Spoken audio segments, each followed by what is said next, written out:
Hi, Lola. I hope all is well. I understand you've had some difficult circumstances. This will be some video feedback for you on Milestone 1, which is the magazine ad. And we've got 4 weeks to go. So, if you need any help, don't hesitate to reach out as you had before. And things get kind of hairy towards the end of the term.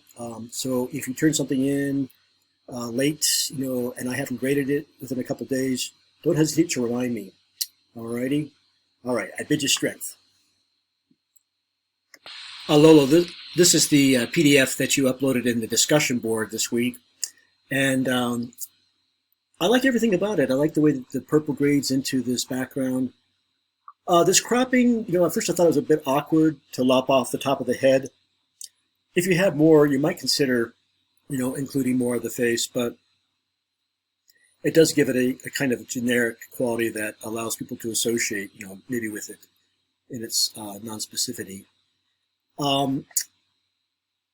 Your typography, though, you've got, it looks like two sizes, or they're very close. It's kind of staggered. I mean, this is centered. This is also centered.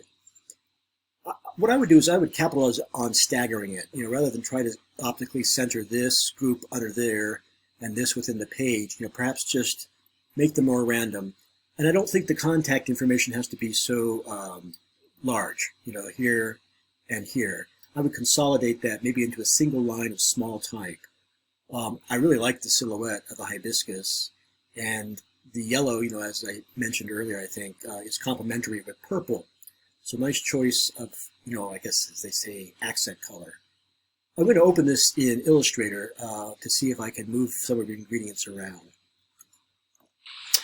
Before I do that, though, I just wanted to look at your screenshots. I'm assuming that that's what this is, or is it just a? Oh, it's a PDF of the ad itself. Don't forget to document your process. Okay. Now, I guess what I'm not seeing is an Illustrator file here, Lola. So, although it can be done in Photoshop, the rubric for the assignment calls for Illustrator, and it will be necessary for you to convert this to Illustrator.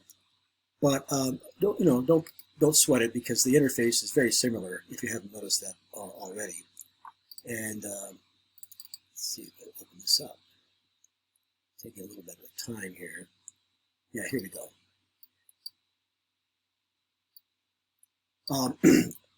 You'll create your Illustrator file, in exactly the same way as you have done it in Photoshop. And let's zoom out here. I see that you have embedded images. That's good. You'll need to do that also for your Illustrator file. What I was going to suggest is perhaps making, if I can find it, that hibiscus flower larger. There we go. And it's such a nice, competent mask. I'm thinking that you could probably capitalize on it. Yeah, there we go.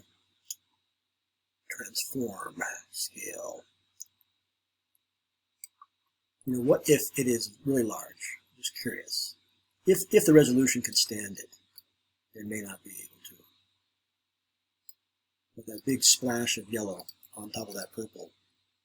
Think about it, but certainly clean up your typography and consolidate your contact information. Great job, Lola. I'm glad that you've also, just it has to be done in Illustrator. It's exactly the same. You needn't be intimidated by it. But when you do recreate it in Illustrator, make sure that you embed images rather than just link to them.